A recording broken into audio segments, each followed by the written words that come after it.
Allez, bonjour à tous, j'espère que vous allez bien. Lundi 3 février et on est parti pour une analyse complète du marché des cryptos, avec ce matin une grosse découpe sur le marché. Et vous l'avez sûrement vu, pas mal d'altcoins qui ont perdu vraiment beaucoup là sur les derniers jours. Et donc on est ce matin avec Bitcoin à 95 150 $, et c'est descendu même bien plus bas dans la nuit. Mais encore Bitcoin ça va, franchement il tient bien, pour l'instant on voit bien que c'est le boss sur le marché. Ethereum 2530 $. Et grosse mèche là sur aujourd'hui, franchement c'est descendu super bas. Là on a un point bas à 2130 $. Et globalement, pas mal d'altcoins qui se sont découpés. Donc on va regarder ça ensemble ce matin, on va faire un point sur tout ça. Et bon, comme d'habitude, j'ai reçu quand même pas mal de questions. Donc je sais que là ça panique un peu, il y a pas mal de choses quand même à voir ensemble. Que ce soit sur Bitcoin, mais à la limite je vous le dis ça va. Et surtout sur les altcoins. Mais comme je vous l'ai repartagé ce matin sur Twitter et sur Telegram, je vais d'ailleurs en reparler un peu dans cette vidéo, franchement les amis, il faut arrêter avec l'expression des soldes. Et vraiment là, si vous suivez n'importe qui en ce moment, si vous achetez tout et n'importe quoi en pensant que tout va remonter alors qu'on est sur un cycle qui est hyper sélectif, alors après moi je m'en fous, c'est pour vous, mais vraiment si vous faites ça, à mon avis à la fin du bull run vous allez finir à zéro. Et en fait vous allez avoir fait que ça pendant tout le cycle, d'avoir lissé vos positions, d'avoir acheté des baisses, en répétant à chaque fois ouais c'est les soldes, c'est les soldes. Mais non, là en fait il n'y a pas de soldes. Donc si vous avez des cryptos qui sont divisés, comme je vous dis, par 4, par 5, par 10, depuis le mois de mars ou même là depuis décembre, janvier, arrêtez le massacre, posez-vous un peu, suivez les bonnes personnes, et vraiment arrêtez de croire n'importe quoi. Et je vous le répète, mais si vous faites ça, votre wallet va finir à zéro sur le cycle. Allez, comme d'habitude, avant de commencer, si c'est pas encore fait, pensez à vous abonner, et merci bien sûr à tous ceux qui like et commentent dès maintenant la vidéo pour soutenir la chaîne, puisque ça, vous le savez, c'est vraiment super important pour le référencement des vidéos.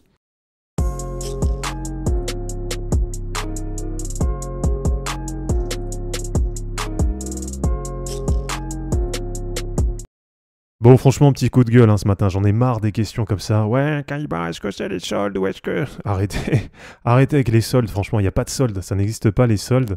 Si vous avez une crypto qui baisse, alors si c'est sur une dynamique haussière, oui, effectivement, là, il y a des soldes. Si vous êtes sur une crypto qui a une gueule comme ça, il n'y a pas de solde, d'accord? C'est juste que vous êtes sur un projet pourri et que le mec qui vous dit ça, c'est parce qu'il a juste envie de faire des vues, de gagner de l'argent, de vous vendre une formation ou de faire je sais pas quoi. Voilà, je dis pas que de mon côté tout est parfait, que j'ai que les meilleurs cryptos, que je suis en x100 sur tout, voilà, pas du tout. Mais en tout cas, quand je regarde mon wallet, et quand je vois un peu la baisse là d'aujourd'hui, par rapport à d'autres cryptos que j'ai pas en wallet, et qu'on me vendait comme des super projets, des x50, des x100, je me dis quand même que je suis bien exposé, et que franchement avec Bitcoin, avec Kaspa, qui résiste quand même pas mal, même si ça explose pas pour l'instant, mais franchement sur la baisse ça résiste bien, avec par exemple Sui qui tient plutôt bien ces derniers temps, avec BGB, même avec Link, là j'ai vu qu'elle a baissé un peu mais Link c'est quand même plutôt pas mal. En gros quand je prends mon wallet, quand je prends l'ensemble vraiment du portefeuille, quand je prends les valeurs sur lesquelles je suis le plus exposé et qui font quasiment partie des meilleurs perfs sur le cycle, alors même si j'ai pas bien sûr toutes les meilleures cryptos, j'ai pas par exemple Solana qui fait un run incroyable là, sur le cycle, mais voilà, en gros quand je prends l'ensemble du wallet, je me dis quand même que c'est pas mal. Et quand je vois la gueule de certaines charts que vous avez, franchement les gars, ça fait mal. Mais quand je vois des trucs comme ça, et que vous me dites, ouais, j'ai racheté là, désolé de vous dire, mais là, il y a plus de chances que ça parte à zéro pour vous, plutôt qu'il y ait derrière un gros retournement, et puis que ça fasse un x100 ou je sais pas quoi, comme on vous le promet depuis des mois. Donc déjà vraiment, voilà, pour en parler une dernière fois, moi je vous le répète, mais si à partir de maintenant, vous faites un x3, ce sera déjà bien. Et là-dessus, j'ai pas changé d'avis, ça fait des mois et des mois que je vous dis la même chose. Quand il y en a plein qui vous vendent des x50, des x100, ça n'existera pas, vous ne ferez pas x50, vous ne ferez pas x100. Et si à partir de maintenant vous faites un x3, je vous assure que ce sera déjà super bien. Et allez, pour faire un point sur les charts, donc Bitcoin 95 200, point bas sur la journée 91 400. Bon, vous le savez, c'est dû notamment à Trump qui instaure des droits de douane, etc. Donc forcément en face, côté canadien par exemple, ça répond avec des droits de douane. Donc là on n'a pas une baisse que sur les cryptos, mais on risque d'avoir l'ensemble des marchés qui vont être un peu secoués. Alors après, c'est pas non plus la catastrophe, on verra ce que ça donnera. Bien souvent, ça surréagit à court terme, et puis après, ça se lisse un peu, bien souvent, il y a un rattrapage qui est fait. Et alors, du côté de Bitcoin, on voit qu'en hebdo, voilà, ça corrige bien, mais c'est pas non plus une catastrophe. D'accord? On reste quand même toujours, en fait, plus haut que les niveaux qu'on a eu récemment, là, sur la fin d'année. Alors, du côté d'Ethereum, c'est pas beau du tout. Franchement, Ethereum, c'est le grand perdant du cycle, là, pour l'instant. Mais c'est pareil, voilà, j'ai envie de vous dire, c'est pas non plus une catastrophe. Là, pour l'instant, c'est un retour sur le bas de canal. Donc, tant qu'il n'y a pas de vraie cassure baissière, tant qu'il n'y a pas de clôture hebdo, par exemple, ici, en soi, Ethereum, ça change pas grand-chose. d'accord, en vrai qu'on soit là, là, là ou là, bah, tant qu'on est enfermé dans ce canal, on reste dans une figure avec des supports sur les points bas, des résistances sur les points hauts. Alors, si on prend sur les total market cap, là, si je vous prends sur total 1, donc market cap de l'ensemble des cryptos, là, on est revenu à 3040 milliards de dollars. Donc, on est exactement pour l'instant sur le bas de support que j'avais défini, donc sur le bas de la zone support, entre justement 3040, 3050 et pour la zone haute, 3180 milliards. Donc ça, c'est la grosse zone qui a été testée plusieurs fois sur les dernières semaines. Donc avec le sentiment actuel, effectivement, on pourrait se dire « ouais, ça pue, putain, c'est la fin du bull run, c'est mort et tout ». Mais en fait, pas du tout. Quand on prend les gros indicateurs, et moi c'est pour ça que je suis pas là pour vous vendre du rêve, je vous dis juste ce que je fais, ce que je pense, et ce que je vais faire là du coup pour les prochains jours. Voilà, moi j'ai aucun intérêt à vous dire que ça va monter si finalement je pense que ça va baisser. Mais là, quand je prends vraiment la chart en entier, eh ben on est quand même sur des gros niveaux support, et même si effectivement ça corrige un peu, mais on est pour l'instant très très loin des niveaux de fin de bull run. Donc là sur la totale 1, donc sur le market cap total des cryptos, on est juste venu retester une moyenne mobile 20 hebdo. Alors c'est loin d'être la catastrophe, regardez, c'est ce qu'on avait fait par exemple ici en avril 2024.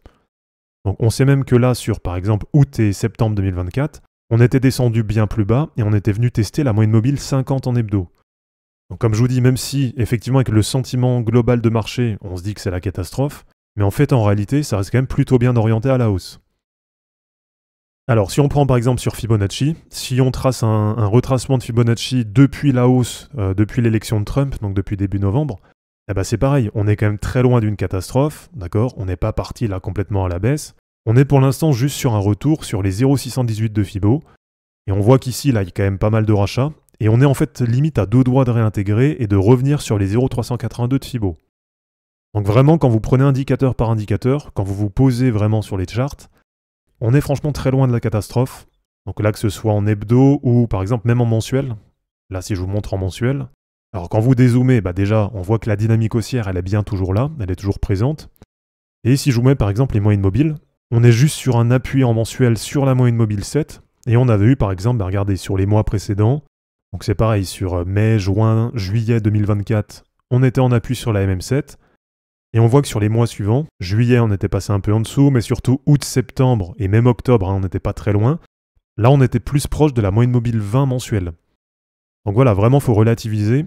Quand on prend globalement sur l'ensemble du marché, là il y a une vraie correction, mais ça reste quand même bien orienté à la hausse. Et si on prend par exemple sur la Total 3, donc sur le market cap des altcoins, bon là en gros ce qui est quand même négatif, c'est que c'est repassé très largement sous les 1000 milliards de dollars. Donc c'est vrai que là ça perd beaucoup, d'accord? En 3 semaines on passe de 1110 milliards à point bas sur la semaine 740 milliards. Forcément là ça pique un peu, ça fait mal. Moins 33% sur la moyenne des altcoins. Donc vous l'avez sûrement vu sur vos wallets. Là en 3-4 semaines il y a des alts qui ont fait moins 60%. Et à l'inverse, il y en a qui ont quand même mieux tenu que d'autres. Il y en a qui ont fait du moins 15, moins 20%. Donc c'est pour ça que je vous dis, si vous prenez vraiment altcoin par altcoin, et si vous avez suivi les conneries de ouais, acheter les soldes à chaque fois, alors que vous avez des cryptos qui sont baissières comme ça, je vous dis, là vous êtes plus proche de terminer à 0 que de terminer sur un x5 ou un x10. Voilà, si vous êtes exposé sur des alts qui ont des charts quand même en dynamique haussière, sur lesquels les replis sont bien rachetés, etc., voilà, vous connaissez la chanson. Eh bien, si vous êtes sur ce genre d'altcoin, donc là je pense par exemple à SUI, à BGB, même Kaspa, je vous dis qui tient plutôt pas mal, pour l'instant vous êtes loin de la catastrophe, et par contre là vous êtes effectivement plus proche d'aller faire un x2, x3 sur la fin du cycle, en tout cas pour l'instant, que de voir votre wallet fondre et terminer à 0. Donc là sur les altcoins, sur la Total 3, on a quasiment un retest de la MM50 en hebdo, donc en fait on est à peu près sur le même type de repli qu'on avait eu en août, qu'on avait eu en septembre, et qu'on a eu aussi en novembre, donc juste avant l'explosion au moment de l'élection de Trump. Et là on voit aussi que c'est quand même bien racheté, donc il y a pas mal de supports ici.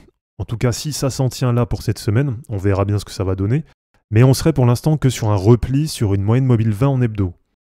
Donc voilà, vraiment j'insiste là-dessus, mais si vous prenez altcoin par altcoin, je sais pas sur quoi vous êtes exposé en général, mais je sais pas, voilà, si vous prenez par exemple Atom, donc Atom, je sais qu'il y en a plein qui sont coincés dedans et qui se disent à chaque fois « Ouais, c'est les soldes, voilà, je rachète Atom. » Mais non, en fait, au bout d'un moment, il faut arrêter d'écouter des conneries. Il faut vous définir une stratégie, des plans. Et comme je vous dis à chaque fois, même si c'est pas parfait, moi je suis conscient que sur mon wallet, il y a des choses qui vont pas. Et il y a des cryptos qui n'ont pas performé. Mais globalement, quand je prends l'ensemble du wallet, donc si je prends une crypto par exemple comme BGB, donc une crypto qui est en belle dynamique haussière, qui rebondit bien, Si je prends une crypto, par exemple, comme SUI, bah c'est pareil. Crypto en premier cycle, en bonne dynamique haussière, sur un bon narratif, etc., etc. Donc si vous définissez des critères, bah normalement, vous devez sortir quand même une meilleure perf que la perf de la moyenne du marché. Là, c'est encore plus important puisqu'on est sur un cycle où c'est hyper sélectif. Et c'est pour ça que dans le message de ce matin, je vous disais que c'est pas la peine de penser qu'en rachetant tout et n'importe quoi, vous allez faire un x100, parce que là, c'est pas le cas du tout. Et si vous êtes exposé par exemple à BGB, la correction actuelle, bah, pour l'instant, elle est plutôt light. Si vous êtes exposé par exemple à SUI, alors attendez déjà que je le retrouve. SUI. Bon voilà, c'est pareil, la correction, elle n'est pas non plus énorme. Alors sur les 2, 3, 4 dernières semaines, oui, ça pique, oui, ça fait mal. Mais si on prend par exemple depuis le mois de septembre, eh ben même sur SUI, là, vous êtes à peu près sur du x4,5, x5. Si vous prenez par exemple votre ami CKB, alors je vais vous le retrouver. Alors je cible pas CKB, hein, je m'en fous, mais c'est parce que je sais qu'il y en a beaucoup qui sont dessus, et il y en a beaucoup qui étaient venus troller quand je vous disais que ça avait pumpé sans raison, et que derrière, pour moi, il y avait plus de chances que ça reparte en bas plutôt que ça monte. Donc là, si vous prenez CKB, bah, vous êtes quand même déjà beaucoup moins bien. Voilà, si vous prenez par exemple depuis le top du mois d'avril, alors là c'est vrai que ça avait bien pumpé, hein, mais c'est sorti vraiment de nulle part sur des arguments qui moi me paraissent pas super bons. Et donc si vous prenez CKB, bah, vous êtes à moins 84%, et pour le plus bas là sur la mèche d'aujourd'hui, vous êtes à moins 87%. Donc là je vous parle moins 87% depuis le mois d'avril, hein, donc c'est vraiment une catastrophe. Et si vous êtes toujours coincé là-dedans, et si à chaque fois là vous dites ouais voilà, là c'est les soldes, je rachète, en fait vous n'allez pas vous en sortir. Et là c'est vraiment dommage, parce que du coup vous avez une crypto qui n'est pas du tout en dynamique haussière, sur laquelle les gros niveaux de support ils sont pas rachetés.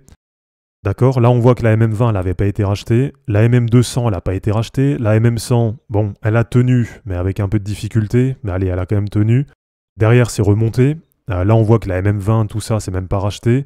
On voit que ça craque, la MM200 elle n'est pas rachetée, la MM100 n'est pas rachetée. Là vraiment c'est une catastrophe graphiquement. Et voilà, je vous le dis pour vous, parce que je sais que vous êtes plein à être là-dedans et vous êtes plein à racheter tout le temps.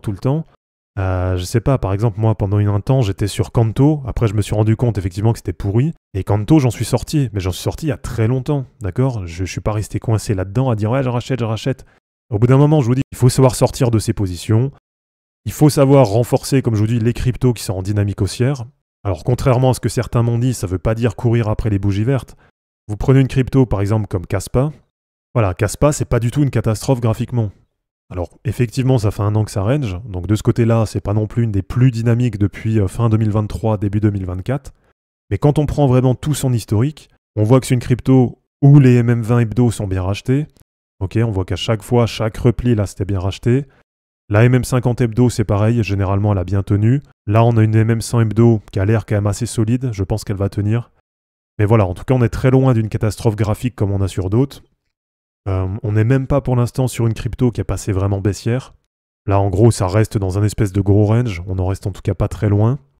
Et donc, si je dois vous dire un petit peu ce que je fais actuellement, bon, comme je l'ai mis dans le post, il y a quand même pas mal de cryptos là qui pour moi arrivent sur des gros niveaux support. Donc franchement, même si vous prenez sur la Total 3 par exemple, donc si on passe par exemple en daily, là on a quand même un RSI qui est sur la zone des 30 en daily. Alors ça fait hyper longtemps que c'est pas arrivé. La dernière fois, c'était pendant les points bas du mois d'août 2024. Ok, donc là en gros, la dernière fois qu'on avait ça, c'était ici.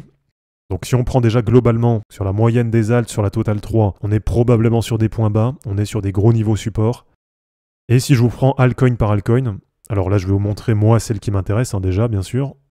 Si je vous prends par exemple sur Ethereum, là on a un triple niveau support, bas du canal ascendant, moyenne mobile 100 hebdo, moyenne mobile 200 hebdo. Il y a quand même de grandes chances de se dire que là on est sûrement sur un point bas. Et si je vous mets aussi le RSI en daily, c'est pareil. Là, on est en train de passer sous la zone des 30, donc on est en train de passer sur un niveau de survente sur Ethereum. Si je vous mets par exemple Chainlink, c'est pareil. Pour l'instant, le repli il est assez propre. Donc sur Link, on est venu tester la MM50 en hebdo. Là, c'est celle qui est en orange.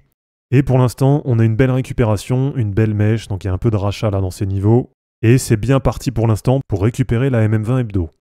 Donc sur Link, c'est pareil, pour moi, c'est plutôt pas mal. Et si je dois vous donner mon avis, pour moi, là, c'était un point bas. Vous avez aussi, par exemple, INJ. Alors même si la charte en plus long terme, elle n'est pas top hein, sur INJ. Et donc là, on a une réintégration du canal baissier. Du coup, ça veut dire que le mouvement haussier qui avait été enclenché à partir de novembre, eh bien, pour l'instant, il est invalidé. Donc on est de nouveau de retour dans ce canal descendant. Mais regardez, ce qui est positif, eh ben, c'est qu'on est sur un double niveau support aussi. Et on a aussi un repli d'INJ sur les 0,786 de Fibo. Donc là, pour l'instant, on est vraiment sur le bas de la zone de rechargement. Alors comme je vous dis, ça ne veut pas dire que ça va repartir à la hausse directe. Et c'est pour ça que par exemple sur le mois de janvier, comme je vous l'ai montré, j'ai rechargé aucune crypto, parce que je considérais qu'on n'était pas sur les gros niveaux support. Et en général, moi, c'est plutôt là que je recharge, donc c'est vraiment quand tout le monde dit que c'est fini, que ça va s'écrouler, etc.